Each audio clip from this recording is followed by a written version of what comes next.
नमस्कार मित्रांनो, गेल्या आठवड्यात काय मजा आली ना. 1 मे सेलिब्रेट करायला आम्ही गावी गेलो होतो. कांदा कापायला ही मजा आली ना आमिर? अरे नाही, कांदा कापायला अजिबात मजा आली नहीं. कांदे ने पानी निकाल दिया, मतलब आंख से. मजा तो आया महाश्रमदान में, मतलब इतने लोगों को एक साथ काम करते हुए देखकर. हाँ, कितना प्यारा नजारा था. लाखों लोग जमा हुए थे, शहरों से, गांवों से मिलकर काम करके गांव की परिस्थिति बदलने के लिए. बूढ़े, जवान, बच्चे. अरे बच्चे तो सबसे आगे हैं. तो चलिए मिलते हैं आज के हमारे प्यारे स्टार्स से, जो एक बहुत ही खास बच्ची से मिलने जा रहे हैं. नमस्कार आमिर. नमस्कार किरण. मका ओळखलंस? माई, अण्णांची माई. अण्णा माहीतच असत ना कसे झंझावात होत. गे बाई, झंझावातावरून आठवण झाली. सध्या महाराष्ट्रात तुफान आलंय. साधं सुद्धा तुफान नाही, कुदळी फावड्यांचं तुफान, श्रमदानाचं तुफान. आणि ह्या तुफानात अगदी लहानांपासून मोठ्यांपर्यंत सगळे सामील झालेत. आमच्या अण्णा माहीतच आहेत ना कसे ते, कधी कुठे नेत नाहीत.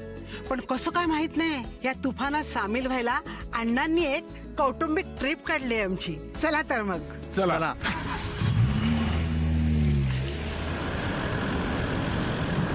अण्णा, माई आणि दत्ता निघालेत जिंतूर तालुक्यातल्या वडाळी गावाकडे, जिथे ऋतुजा नावाच्या एका मुलीने आणि तिच्या तुफान सेनेने धमाल उडवून दिलीये.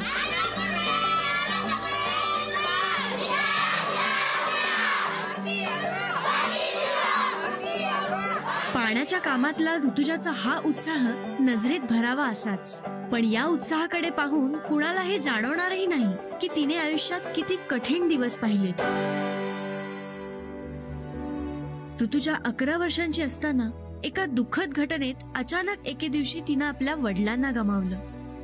कापूस लावला होता, पेरणी झाली आणि मग ते कापूस महिना झाला तर वाळू लागला, पाऊसच पडत गेला.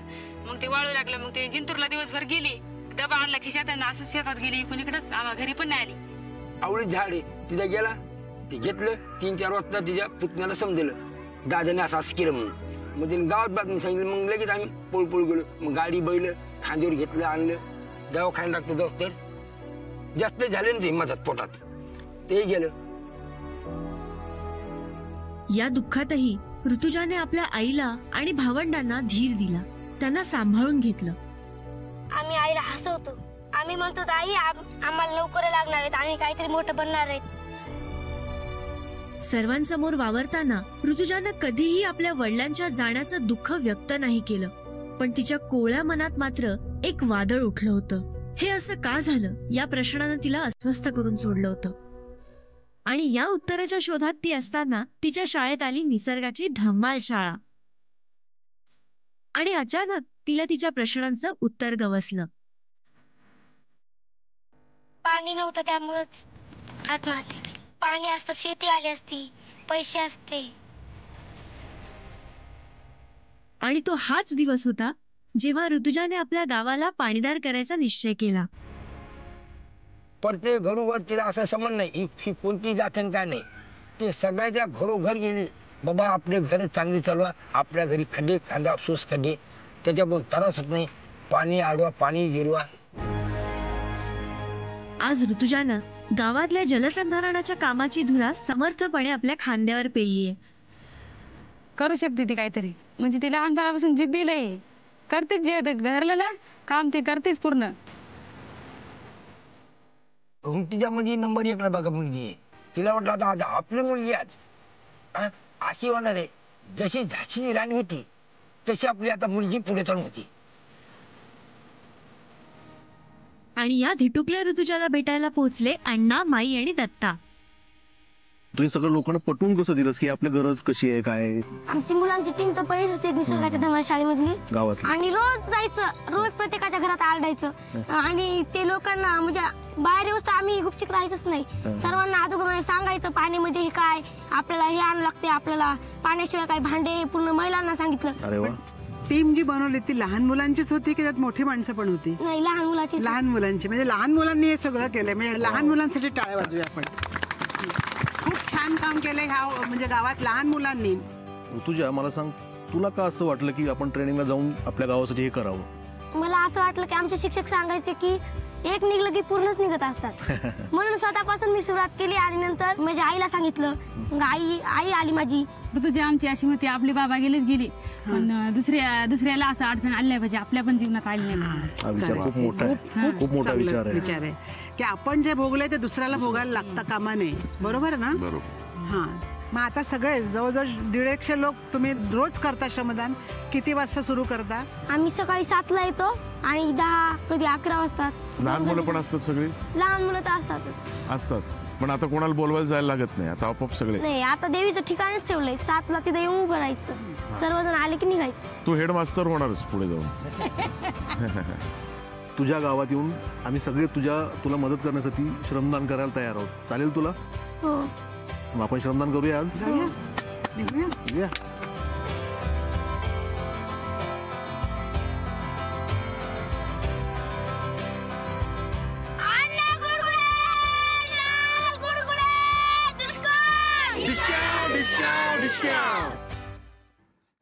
ऋतुजा, क्या कहें आपके बारे में? इतनी नन्ही सी उम्र में इतनी समझ है आपको, बावजूद इसके कि आपका परिवार इतनी कठिन परिस्थिति से गुजर चुका है, फिर भी आपने उम्मीद नहीं हारी. आप में इतनी हिम्मत है, इतनी पॉजिटिव एनर्जी है, न सिर्फ खुद के लिए बल्कि पूरे गांव के लिए. ऋतुजा आणि फैमिली, तुम्हाला मानाचा मुजरा. दोस्तों, कहते हैं जब इंसान पे कोई मुसीबत आती है तो वो इम्तिहान की घड़ी होती है, और जो मुसीबत का डट के सामना करे वही असली हीरो होता है. चलिए मिलते हैं एक और असली हीरो से. नांदेडमधल्या गुंडेवाडी गावात एके दिवशी एका घरानं अचानक पेट घेतला आणि त्या आगीत शेजारची 2 घरही लगेच पेटली.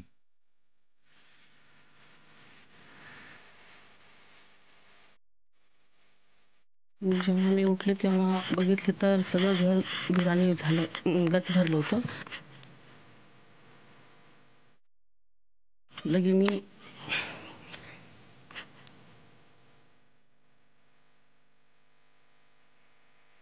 आग विझवायला अख्खं गाव गोळा झालं, पण आगीपुढे सर्वजण हतबल होऊन गेले होते. कारण आग विझवायला गावात पाणीच शिल्लक नव्हतं आणि बघता बघता 3ही घरं जळून खाक झाली.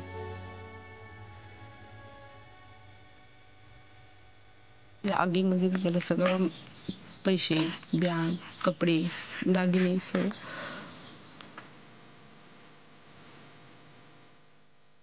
समोर एक घर जळत नव्हतं. चौकून माणसं फक्त 200 धावत घराच्या भोवताल नव्हते, पाणीच नव्हतं. पाणी नसल्यामुळं नकोसं पाणी आणून टाकून आले, बकेटात देऊन आले. असं बकेट फेकले, मग थोडंसं पाणी त्या आगीला चपुरी काहीच करणार गेलं. आग झाली भयंकर, पाणी झालं कमी. जळून गेलेल्या घरांपैकी एक घर होतं संभाजी गुंडेंचं. एका क्षणात त्यांचंही आयुष्य उलथून गेलं होतं.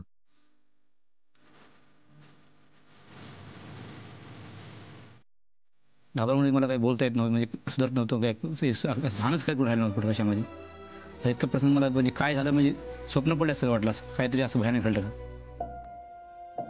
पण दुसऱ्या दिवशीचा सूर्य जसा उगवला तसं गावानं एक विलक्षण दृश्य अनुभवलं. संभाजी गुंडे नेहमीप्रमाणेच गावच्या जलसंधारणाच्या ठिकाणी आपल्या सहकाऱ्यांबरोबर कामात मग्न होऊन गेलेले गावाला दिसले. दुसऱ्या दिवशी त्यांना असं बोलला, माझं घर जरी जळालं असलं तरी गावाचं काम चालू आहे, मी पण येतो. संभाजी गुंडेंची हिंमत बघून अख्खं गाव कामाला लागलं. इतके दिवस मुठभरच माणसं जलसंधारणाचं काम करत होती, पण या आदल्या दिवशीच्या घटनेनं याला जणू एक कलाटणीच दिली. याचं एवढं नुकसान होऊन सुद्धा हे माणूस वॉटर कपच्या कामाला जाऊत म्हणतात, ह्याचा अर्थ काय ते ह्याच्या मागे इंगित आहे. मग चला म्हणलं आपण बी दुसऱ्या दिवशीपासून आपण कामाला जायचं म्हणलंय. मनगटात ताकद आणि काळजात हिंमत असेल तर कुठलंही संकट आपल्याला आपल्या ध्येयापासून विचलित करू शकत नाही, हे संभाजी गुंडेंनी दाखवून दिलंय. संभाजी गुंडे जी, आपका जो नुकसान हुआ और आपके साथ वाले घरों में जो नुकसान हुआ उसका हमें बड़ा दुख है, लेकिन यकीनन आपने एक ये कदम उठा के इतनी बड़ी प्रेरणा दी है अपने गांव को कि जो गांव में कम लोग काम कर रहे थे, अब आपके इस कदम से, आपके इस एक्शन से इतने लोग उसके साथ जुड़ गए, ये बहुत बड़ी बात है, बहुत ही बड़ी बात है। दोस्तों, दुष्काल की परिस्थिति को बदलने के लिए संभाजी गुंडे जैसे हजारों लाखों लोग संघर्ष कर रहे हैं, त्याग कर रहे हैं। आइए देखते हैं त्याग की ऐसी ही एक और अनोखी कहानी। बाळासाहेब कदम बीड मधल्या नेकनूर गावातले बोअरवेलचा व्यवसाय करणारे. एक ठरलेलं, जळून चाललेल्या शेतीला वाचवण्यासाठी धडपड करणारे शेतकरी बाळासाहेबांकडेच धाव घेणार. दुष्काळ बाळासाहेबांसाठी फायद्याचा होता. जमिनीतलं पाणी जितकं खाली जात होतं तितकाच बाळासाहेबांचा प्रॉफिट वाढत होता. 7 वर्षामध्ये कमीत कमी साधारण 5-5.5-6 हजारापर्यंत बिरीज लागली असेल बोरची. एवढे बोर आपल्या हाताने झालेले आहेत इथं. आणि कमिशन म्हणलं तर कमी जास्त किती नाही म्हणलं तर एक 25-30 लाखापर्यंत आपण त्यामध्ये कमवले आहे. यावर्षी दुष्काळ गंभीर आहे. बाळासाहेबांचा व्यवसायही तेजीत चालला होता. आणि तशातच आपल्या नेकनूर गावाने वॉटर कप स्पर्धेत भाग घेतल्याचं बाळासाहेबांच्या कानावर गेलं. मी ते बोरवेल मध्ये असल्यामुळं पाण्याचं जिथं बी असत तिथं मी आवर्जून ते लक्ष घेतो. तर मला काय वाटलं की आणखीन पाण्याचं काय जर भेटलं तर आपण आणखीन शेतकऱ्याला काय सांगू शकतो आणि आणखीन शेतकऱ्याकडून पैसे निघू शकतात. मला तर सगळेच म्हणले, अरे म्हणले तू चालला काय म्हणलं जायचंय. म्हणलं काय आता मी कशाला सांगू की माझा फायदा आहे म्हणून. मला वाटलं माझा खूप फायदा होणार आहे. मी त्यांना बी सांगितलं नाही साधारण कशामुळे येऊ लागलं. मला वाटलं माझा फायदा आहे आणि चला मला जाणं जरुरी आहे तिथं. जलसंधारणाच्या प्रशिक्षणात एक खेळ खेळला जातो. यामध्ये प्रशिक्षणार्थींच्या टीम्स बनवून त्यांच्यात एका टब मधून स्ट्रॉच्या सहाय्याने जास्तीत जास्त पाणी खेचण्याची स्पर्धा लावली जाते. सर्वात जास्त पाणी खेचेल तो विजेता असं प्रशिक्षणार्थींना वाटतं. पण होतं उलटच. जिंकणारा खरं तर हरलेला असतो, कारण त्यांनी जास्तीत जास्त पाणी खेचून सगळं पाणी संपवून टाकलेलं असतं. इतकी वर्ष बाळासाहेबांचा हाच व्यवसाय होता, शेतकऱ्याला जमिनीतलं पाणी संपवून टाकायला हातभार लावण्याचा. पण हे सगळं आता बदलणार होतं. पूर्ण म्हणजे माइंडच बदलून गेलं की म्हणलं आपण जीवनामध्ये जे केलं काय याच्या एवढं म्हणलं मोठं म्हणलं काय दुर्दैवी कामच कोणतं केलं नाही म्हणलं. आणि त्या क्षणाला बाळासाहेबांच्या मनात एक विचार पक्का झाला. स्वतः बाळासाहेब समोर आले, सांगितलं की आज मी शपथ घेतो की आजपासून माझं उपजीविकेचे जे साधन आहे हा बोरचा व्यवसाय मी कायमशी बंद करत आहे. आणि ते स्वतःचे डोळे पुसत होते, रडत होते की मी जे केलेलं पाप आता मी धुवून काढणार आहे. या अश्रूतून हे पूर्ण हे बोर माझ्या गावामध्ये होऊच देणार नाही असं त्यांच्या प्रत्येक आम्हाला थेंबातून दिसून येत होतं. ट्रेनिंगहून परत येऊन जेव्हा बाळासाहेबांनी त्यांचा निर्णय घरच्यांना सांगितला तेव्हा त्यांची छाती गर्वाने भरून आली. ट्रेनिंग त्यांनी पाहिलं ते त्याच्या डोक्यामध्ये वेगळाच प्रकाश पडला. तुम्हाला बाबा हे काय कामाचं नाही, उलट पाप आहे, हे नको बाबा.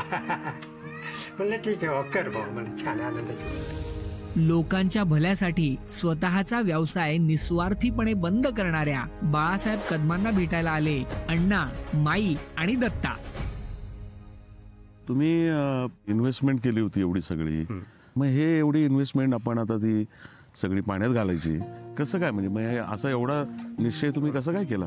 आधी पत्नीकडे आलो, तिला विचारलं, म्हणलं अशाने असं करू आपण, म्हणलं अशाने असा निर्णय घेऊ वाटतोय. म्हणलं काय तर म्हणले आपल्याला दरवर्षी म्हणले काय झालं तर 5-6 लाख रुपये राहतात तुम्हाला कमिशन. म्हणले बघा तुमचा विचार करू, काय वाटतं काय नाही. चला म्हणलं आपण थोडंसं शेतीकडे काय करू, म्हणलं आपण आपली शेती डेव्हलप करू. पण वहिनीने धक्का बसला का तुम्हाला? असं सांगितलं काही? धक्का बसण्याचा म्हणजे प्रश्न कसा की पाण्याचं महत्व हे सगळ्यांनाच आहे. पाण्याशिवाय माणसाचं जीवनच नाही. सगळ्याला पाणी तर लागतच. पण किमान आपण तरी सुरुवात आहे, आपला लॉसच आहे, पण आम्ही थोडंफार समजा घरचं पार्लरचं शिलाई काम शेती करतो.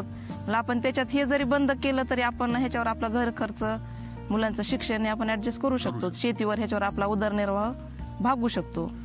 आधुनिक दामाजी पंत म्हणता येईल किंवा भगीरथ म्हणता येईल असे आपले कदम काका हे पाणी फाउंडेशनच्या प्रोग्रामला जाऊन आले, ट्रेनिंग प्रोग्रामला. परत आल्यानंतर त्यांनी आपल्या गावामध्ये जनजागृती करण्याचा प्रयत्न केला, परंतु फारसा काही प्रतिसाद त्यांना मिळाला नाही. आणि मग त्यांनी नंतर त्यांच्याच जवळचं गाव मांडवखेड, तर तिथे जाऊन त्यांनी श्रमदानाला सुरुवात केली. तिथल्या लोकांना जागृत केलं, तिथल्या लोकांना बरोबर घेऊन पाणी फाउंडेशनचं काम त्यांनी जोरात सुरू केलं. माझी एक मनापासून कळकळीची विनंती आहे नेकनूरना या गावात ग्रामस्थांना की तुमच्याच गावातला एक माणूस लोकांसाठी समाजासाठी काहीतरी करू पाहतो, तुम्ही सुद्धा त्याच्या पाठीशी उभं राहिलं पाहिजे.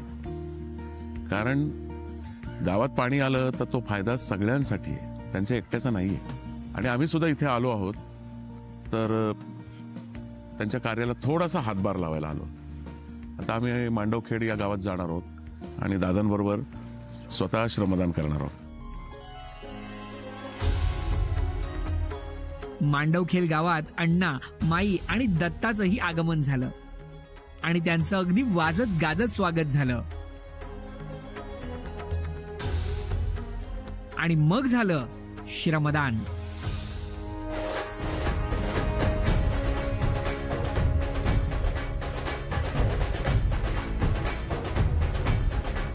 आणि मग संध्याकाळी चालू झालेला श्रमदानाचा खेळ रात्रीपर्यंत चालूच राहिला.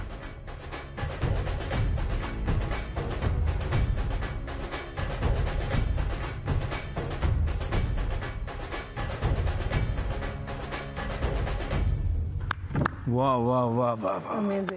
बाला साहब कदम जी, मैं मतलब मुझे शब्द नहीं मिल रहे मैं क्या बोलूं आपके बारे में. इतना बड़ा कदम आपने उठाया, इतना बड़ा आपका दिल है, और ये जो आपने भावना दिखाई है ना, अगर ये भावना हम सब के अंदर जागृत हो जाए ना तो महाराष्ट्र पानीदार होके ही रहेगा. अगर हम ये एक भावना अपने अंदर पैदा कर सकें तो, कि अपनी ना सोच के हम सबकी सोचें, तो हमारा आपको सलाम है, आपके पूरे परिवार को सलाम है जिन्होंने आपको इतना सपोर्ट किया आपके इस निर्णय में.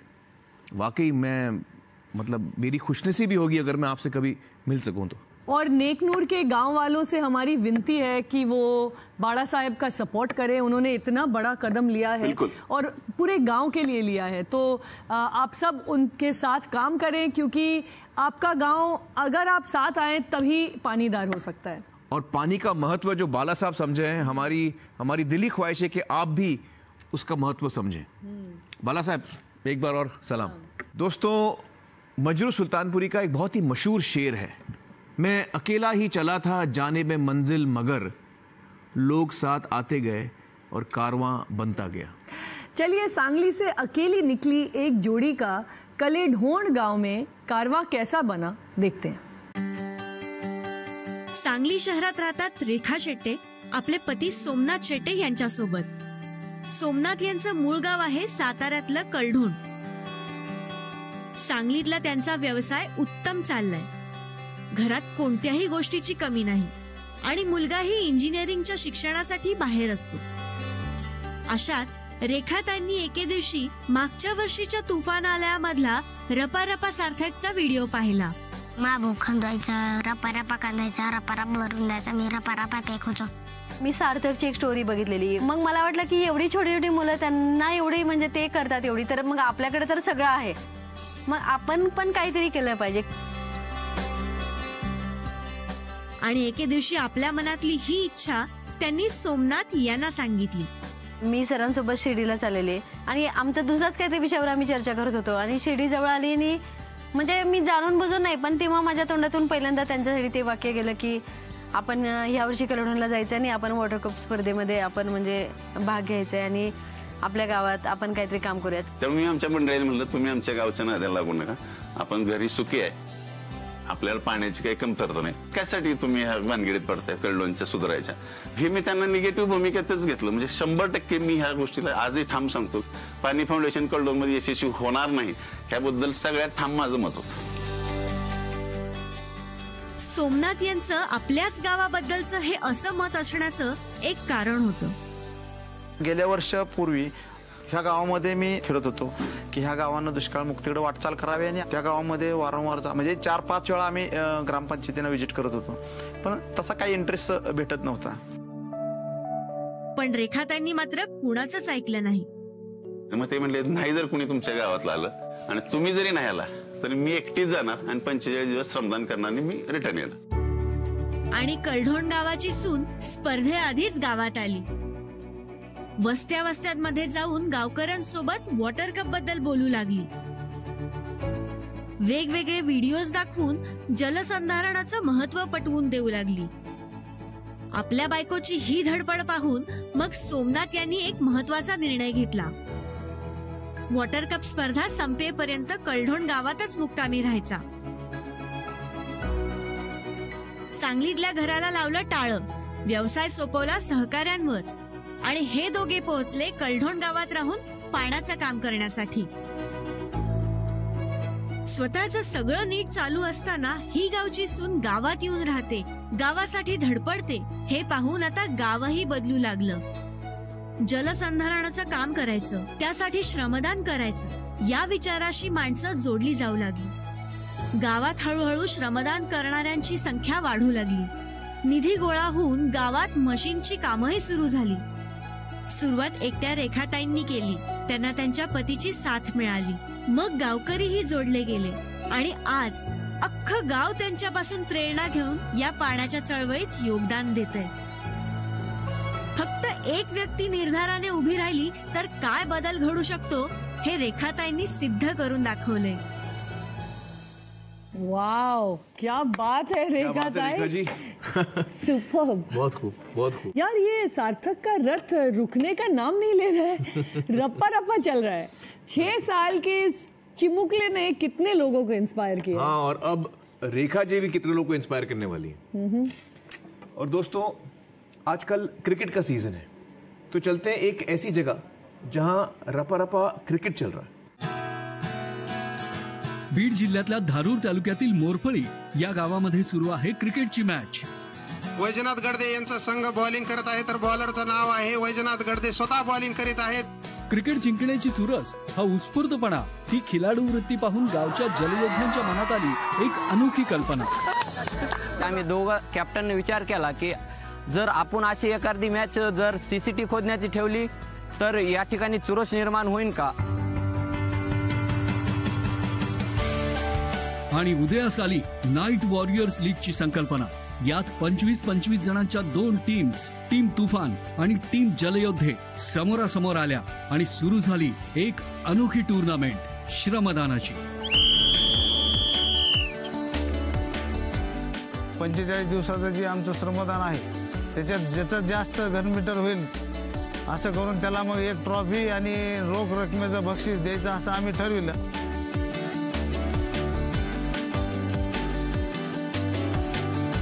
सुरुवातीला खूपच उदासीन असणाऱ्या मोरफळीच्या तरुणांमध्ये आता या नाईट वॉरियर्स लीग मुळे कामाचा उत्साह अगदी ओसंडून वाहतोय.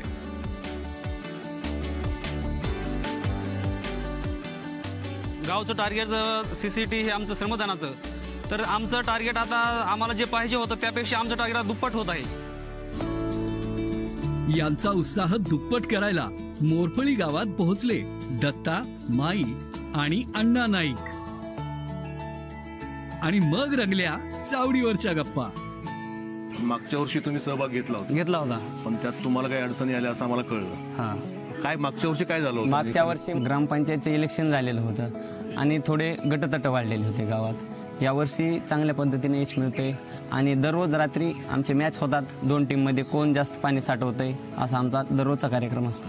अण्णा, आपण नेहमी मुलांना म्हणतो ना, खेळतोस काय, खेळायला कशाला जातोस, काय खेळून मिळणार आहे. पण बघा ना, एका खेळातून हे सगळं त्यांनी सुरू केलेलं आहे. म्हणजे खेळण्याने पण फायदा होतो आणि हा फार मोठा फायदा आहे. दुष्काळावर मात करायला निघालात एका खेळामधून तुम्ही.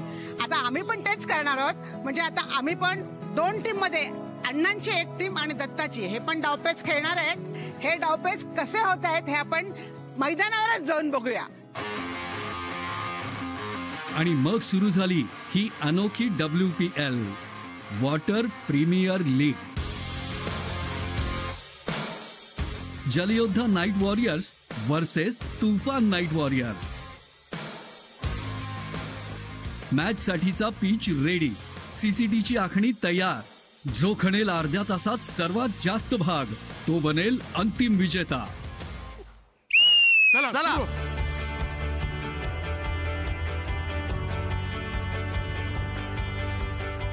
या वॉटर प्रीमियर लीगच्या पहिल्या काही मिनिटातच फारच चुरस निर्माण झालेली दिसतेय. पॉवर प्ले जमून आलाय.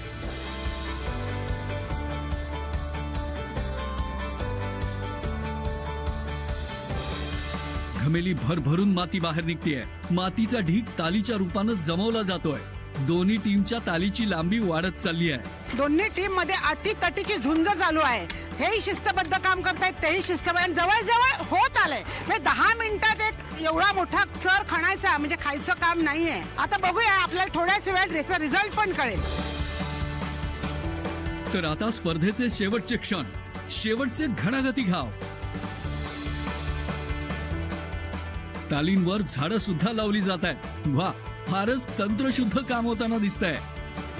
आणि गेला अर्धा तास सुरू असलेली धुमश्चक्री आता शांत झाली आहे. ह्या दोन्ही टीमनी इतकं छान काम केलंय, परत शिस्तबद्ध काम केलंय, त्यांच्या टेक्निकल बाबींनी पण सुंदर काम केलेलं आहे. त्यामुळे आणि जे पाणी साचणार आहे ते ह्याच गावाला मिळणार आहे. त्यामुळे ट्रॉफी कुणाला जाणार आहे माहिती आहे ना तुम्हाला? ह्या मोरफळी गावाला. घ्या, दोन्ही टीमचे कॅप्टन या आणि ही ट्रॉफी घ्या. या तुम्ही घ्यायची आहे ट्रॉफी. कोण आलंय? कोण आलंय? कौन आलाय? तूफान आलाय. वाह वाह, ये तो मैं बोलता हूँ, ये तो IPL से भी 10 कदम आगे था. वाह, क्या बात आहे. मित्रांनो, आपण गेल्या 5 आठवड्यांपासून पाहतोच आहोत की कसं जगभरातून महाराष्ट्राच्या लोकांसाठी शुभेच्छा येत आहेत, सपोर्ट येतोय. आणि ही जी कहाणी आहे ती भारतापासून दूर 7000 किलोमीटर वरून आली आहे. सोलापुरातलं हे पिंपरी पानगाव. गावातले तरुण हेमंत काठमोरेंनी पाणलोट विकासाचं प्रशिक्षण घेतलं आणि गावात परत येऊन जोमानं कामाला सुरुवात केली.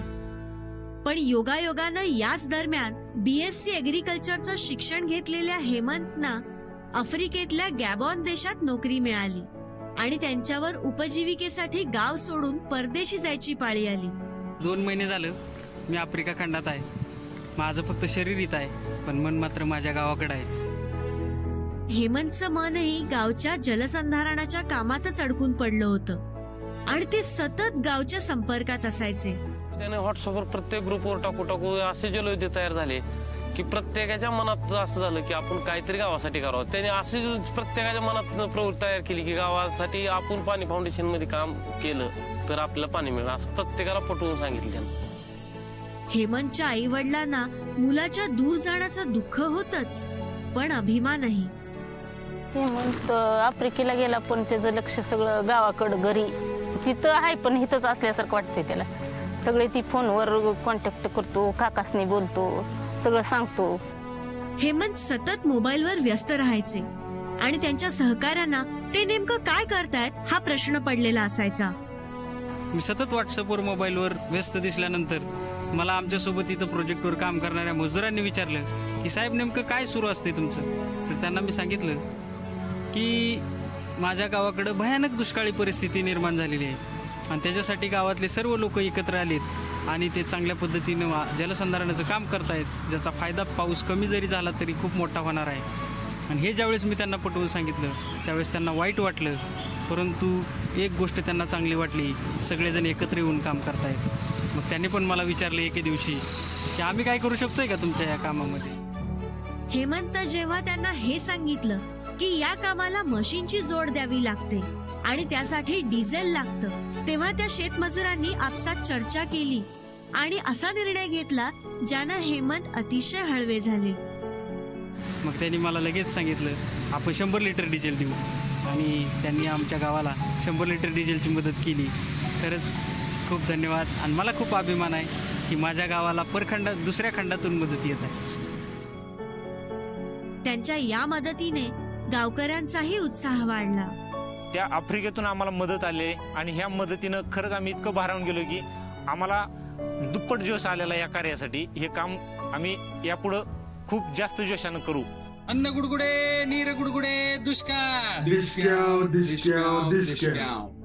वाह वाह वाह वाह वाह, क्या बात है, क्या बात है. Dear friends from Libreville, Gabon, nous sommes touchés par votre générosité. Merci beaucoup.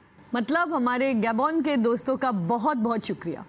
और दोस्तों, ऐसे ही कई जल मित्रों ने इस हफ्ते भी गांव में मशीन्स पहुंचाने के लिए ढेर सारा कंट्रीब्यूशन दिया है. या आठवड्यात जमा झाले 50 लाख रुपये. त्यातून 50 गावांच्या नावाची ईश्वर चिठ्ठी काढण्यात आली. या आठवड्याचे मिळून आपल्या सहयोगातून आतापर्यंत एकूण 2,80,00,000 रुपये जमा झाले.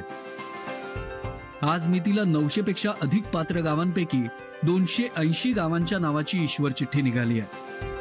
अहमदनगरच्या स्नेहालयाच्या ऑफिसात आजकाल खूपच धावपळीचं वातावरण आहे, कारण स्नेहालयाची टीम दिवस रात्र या गावांना मशीन्स पोहोचवण्याच्या कामात गुंतली आहे.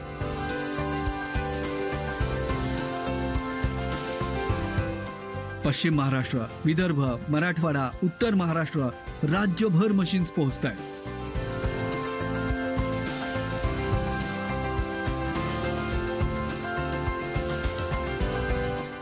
पश्चिम महाराष्ट्रातील धवाडवाडी असो किंवा विदर्भातील भिवकुंड असो, उत्तर महाराष्ट्रातलं रवाळे खुर्द असो किंवा मराठवाड्यातलं शेरे बुद्रुक, ज्या ज्या गावात मशीन पोहोचली आहे तिथं तिथं अगदी आनंदोत्सवाचं वातावरण आहे.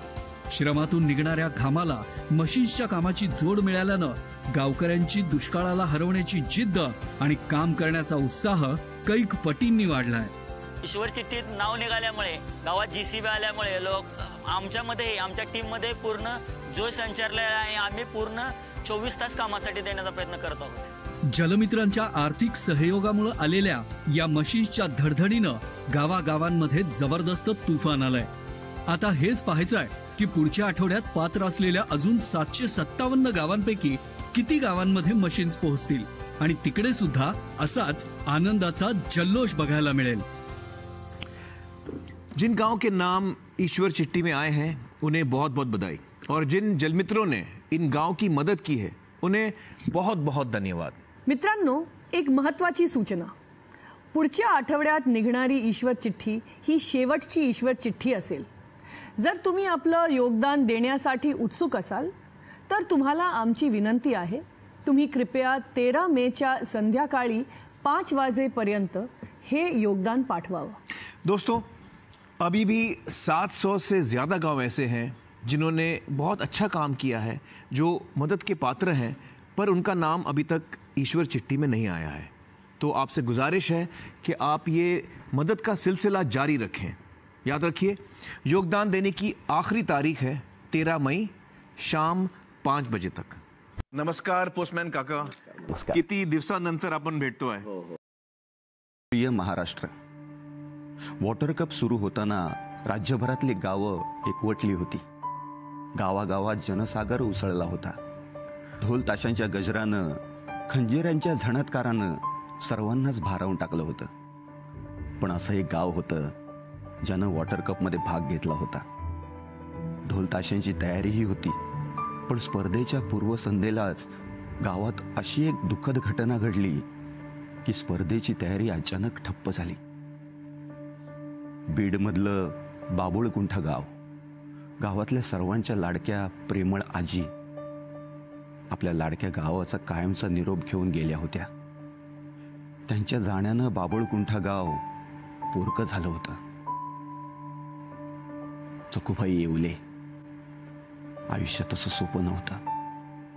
नवरा, मुलगा, मुली, सून, जावई, नातवंड, पसारा फार मोठा होता.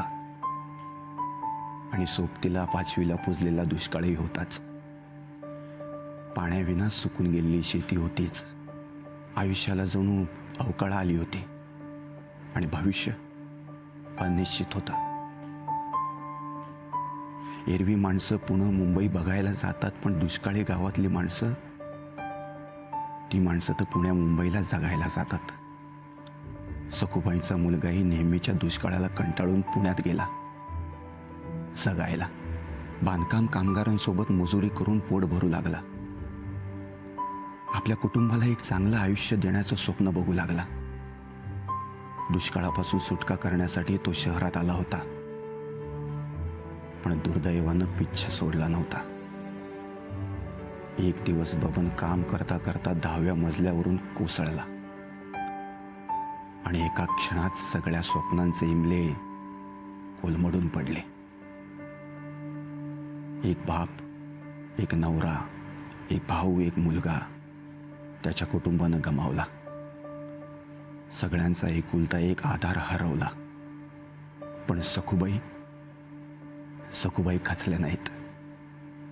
बाई फार धीराची होती, सरळ मनाची होती आणि त्यांच्या मनाला एक साधी सरळ वस्तुस्थिती समजली होती.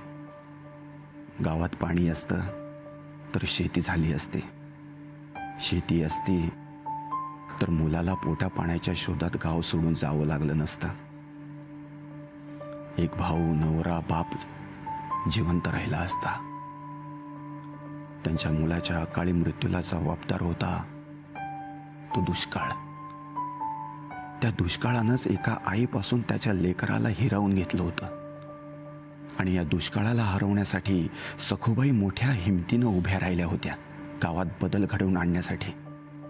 आज आपला मुलगा गेला, उद्या अजून कोणाचा जाईल या विचारानं या आईचा जीव अस्वस्थ झाला होता. त्यांनी गावाला पाणीदार करायचं ठरवलं. गावाने स्पर्धेत भाग घ्यायचं ठरवलं होतं. सखूबाईचा उत्साह तरुण तरुणींना लाजवेल असा होता. आपल्या मुलाच्या आठवणीत उदास होऊन बसून राहायचं नाही, काहीतरी करून दाखवायचं हे त्यांनी ठरवलं होतं. बैठका सुरू झाल्या. महिलांना बैठकीला बोलवायला, स्पर्धेच्या तयारीला सखूबाई सर्वात पुढे होत्या. त्यांच्या उत्साहाची गावाला लागणी झाली होती. त्यांच्या ताकदीमधून ताकद मिळाली होती. वॉटर कपची जय्यत तयारी गावामध्ये झाली होती. आता प्रतीक्षा होती ती फक्त स्पर्धेचं बिगुल वाजण्याची. आणि एका बेसावध क्षणी काळानं घात केला. स्पर्धेत काम करण्याचा सगळा उत्साह, सगळी उमेद, सगळी इच्छाशक्ती जणू एका क्षणात नाहीशी झाली होती. पण सखूबाईंचा वारसा अजूनही गावात जिवंत होता. त्यांच्याच ताकदीचा, हिमतीचा हा वारसा घेतला होता त्यांच्या मुली, जावई आणि सुनेने, अख्ख्या परिवाराने. त्यांनी ग्रामस्थांना समजावलं, धीर दिला. स्पर्धेत भाग घेऊन गाव पाणीदार करायचं सखूबाईंचं स्वप्न होतं. ते स्वप्न पूर्ण करण्याची जबाबदारी गावाची होती हे गावाच्या ध्यानात आणून दिलं. सखूबाईंना नुसतं 2 मिनिटं शांत उभं राहून श्रद्धांजली देण्यात काही अर्थ नव्हता. त्यांना श्रद्धांजली द्यायची तर ती श्रमदान करून दिली पाहिजे, गावाला पाणीदार करून दिली पाहिजे हे त्यांनी गावाला समजावलं. दुसऱ्याच दिवशी सगळं गाव एकत्र आलं. सखूबाईंना प्रार्थनेच्या रूपात श्रद्धांजली वाहण्यात आली आणि त्यांची आठवण म्हणून एक रोपटं सर्व ग्रामस्थांनी मिळून लावलं. आणि मग गावामध्ये कामाची सुरुवात झाली. सखूबाईंच्या स्वप्नपूर्तीकडे गावाचं पहिलं पाऊल पडलं. आता सखूबाईंना खरी श्रद्धांजली देण्यासाठी गाव आपलं सर्वस्व पणाला लावून काम करतंय. त्यांच्या साथीला सखूबाईंचं झाड आहे, त्यांच्या आठवणीचं झाड. सखूबाई खरं तर कुठेच गेलेले नाहीत. त्या झाडाच्या रूपात गावासोबतच आहेत. त्यांच्या इच्छाशक्तीनं लवकरच गावात पाणी दिसणार आहे. आणि हो, सगळ्या गावाला सखूबाईंची मायेची सावली असणारच आहे. वाह, व्हाट एन आइडिया कि श्रद्धांजलि हम लोग काम करके देंगे. सखूबाई को श्रद्धांजलि हम काम करके देंगे. What a great thought. और ऐसे टाइम पे इतना मुश्किल होता है, तो जो साहस उनके परिवार ने दिखाया, उनकी बेटियों ने, उनकी बेटियों के शोहर ने, जो सखूबाई की जमाई हैं, मराठी में जमाई को क्या बोलते हैं? जावई. जो सखूबाई की जावई हैं, उन्होंने कितनी हिम्मत दिखाई है. और कितनी अच्छी बात है, काम तो कर रहे हैं पर उनकी याद में उन्होंने पेड़ लगाए. क्योंकि पीढ़ी दर पीढ़ी वो पेड़ के छांव में मजा लेंगे, उनको याद करेंगे और सखूबाई वहीं रहेंगे. सखूबाई वहीं रहेंगे उनके साथ. बाबुड़कुंठा गांव के सभी लोगों को हमारी शुभकामनाएं. और आप जो काम कर रहे हैं सखूबाई की याद में, आप ये पूरा करिए. और हमारी शुभकामनाएं आपके साथ हैं कि जो सपना था उनका कि उनका आपका गांव पानीदार हो, वो एक दिन जरूर सच आए. धन्यवाद पोस्टमैन काका, बहुत ही खूबसूरत चिट्ठी लाया.